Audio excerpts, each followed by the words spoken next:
Hey all, welcome back to the channel. Today I'm going to show you how to remove, test and replace the inner tail light housing on this 2023 Toyota Sienna. We will start by removing these two access covers right here. Use a plastic trim tool to disengage it, and I'll put the links in the video description for the tools that you may find useful in performing this job. So we have a little notch right there that we can get the trim tool into, and then just work your way around. This cover is just held by a number of these clips, and then there are two claws at the end. So don't try to pull it from this side. Disengage it from here and then pull it out like this. And then do the same on the other side of the hatch. And now you have a 10mm head bolt right here to remove. And the same on the other side of the hatch. And now this panel is held on by a bunch of clips. You just grab it anywhere through one of these openings and just gently disengage it and go all around and disengage all the clips. So you can see the red ones right there on the back side. That's what's holding it on. And then just check all the holes and make sure that none of the clips get left behind. Sometimes they stick in the holes, and then when you go to put the panel on, you won't be able to reinstall it because the clip will be preventing you. Well, you'll reinstall it, but it's not going to be done correctly. Now my Sienna is equipped with a 12 speaker system, so it has this big JBL sub in the back, and this one does not block access to the inner taillight.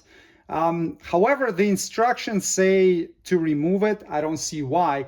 They also say that if you have the other system, so the one that has one smaller speaker on each side, you have to remove those as well to access the taillight.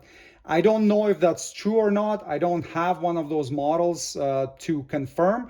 But if you have those individual speakers on the sides, you may need to remove it. It's bolted on with 3 bolts, and there's a wiring connector to unplug. And then also, depending on whether you have the power back door or not, you may have to remove the pinch protection sensors. I do have the power back door, so I am going to remove them. If you have the manual back door, you don't need to worry about this next step.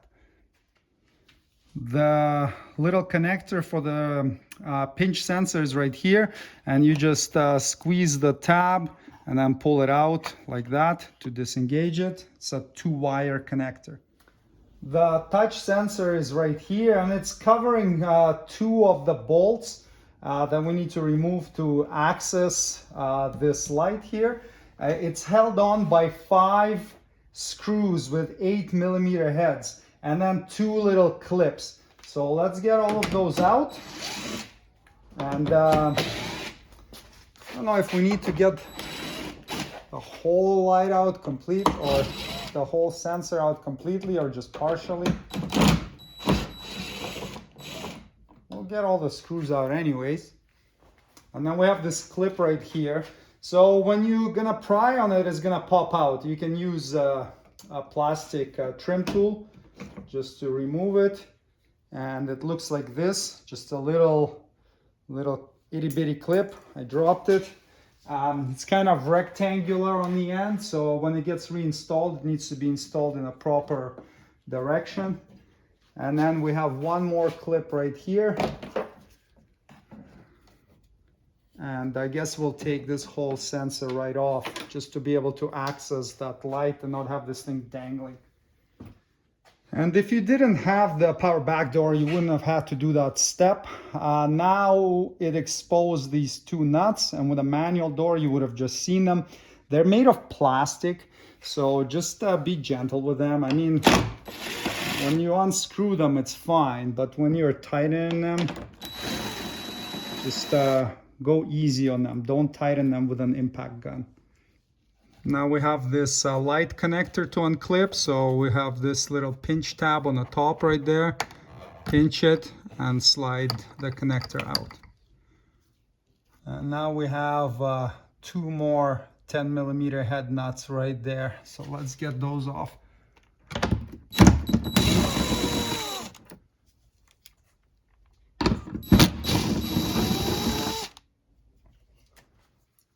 And now we can just gently push on it where the studs are holding it in place, and wiggle it out of there.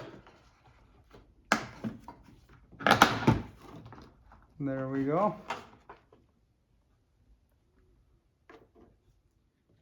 You can also test it if you want, just to see if there's a problem with the LED actually, or with the wiring to it. And this can be done inside the vehicle, but it's easier to show here on a bench. And we'll just use an auxiliary 12-volt battery. You can use the battery from your vehicle and some test leads.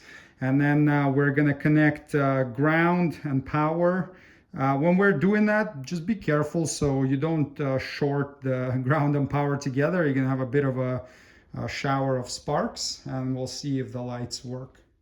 Depending on your vehicle trim level, you may have just a 2-wire connector, and this is a 3-wire connector. One of the pins is empty. The black wire right here, that's where the ground is gonna go, and then one of these is gonna turn one of the bulbs, and then this will turn the other bulb on. So let's give it a quick test.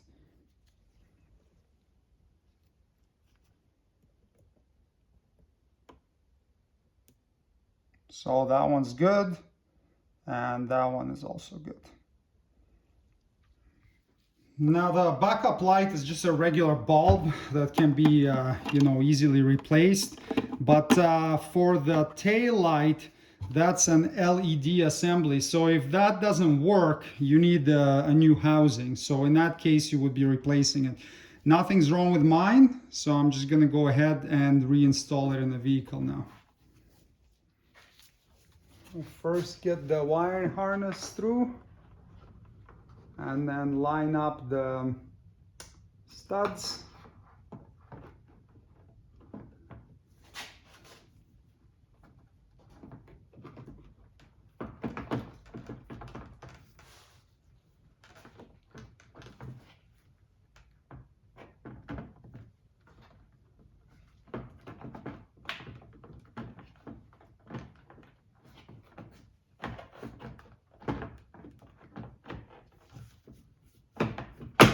Has a little clip there. Turns out that just clips right in like that, and we can reinstall the 4 nuts back on. Now the torque spec for these nuts is 27 inch-pounds, which is just over 2 pounds. Like, it's super low. I don't even think I have a torque wrench that goes that low, and I mean, we're talking about a taillight here. It's not a precision engine component or something. Just make sure that you don't over tighten them. That's it. So that's why I'm doing it by hand. Just snug them up until the nuts stop, and give them a little bit of extra twist. Do not use an impact gun or a big old ratchet here, because you're gonna damage them. So just like that. That's tight enough that they don't fall apart, fall out of there.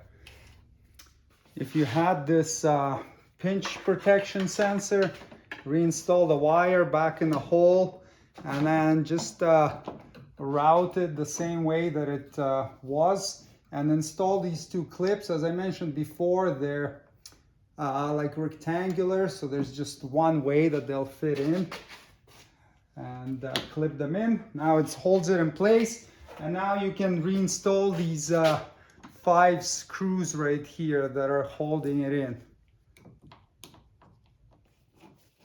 With these screws, same deal as with taillight nuts. They go into plastic grommets. They're really small and skinny, so just snug them up by hand. There isn't even a torque spec on them. Just tighten them tight enough that they don't fall out, but not so tight that you strip the plastic grommet.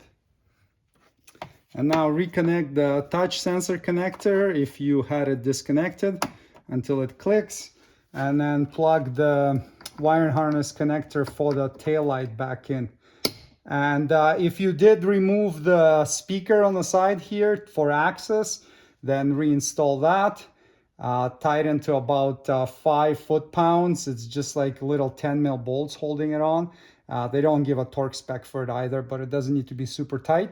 And after that, you can install the cover back on. To install this cover, just again, double check that none of the clips were left in the body of the vehicle. If any are left there, remove them with a clip remover and reinstall them back into the cover. And then just line the cover back up, nice and level.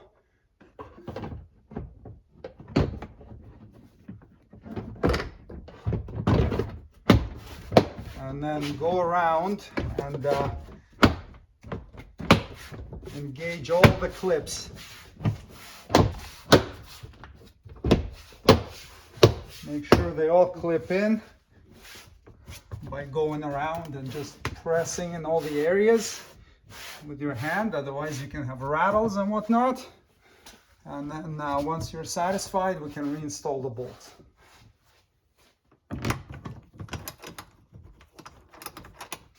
Now, they don't give a torque spec on these, but around 4-5 foot-pounds is plenty. It's good. Reinstall the cover. You've got the 2 hooks and then 4 clips. And then do the same on the other side, the bolt and the cover.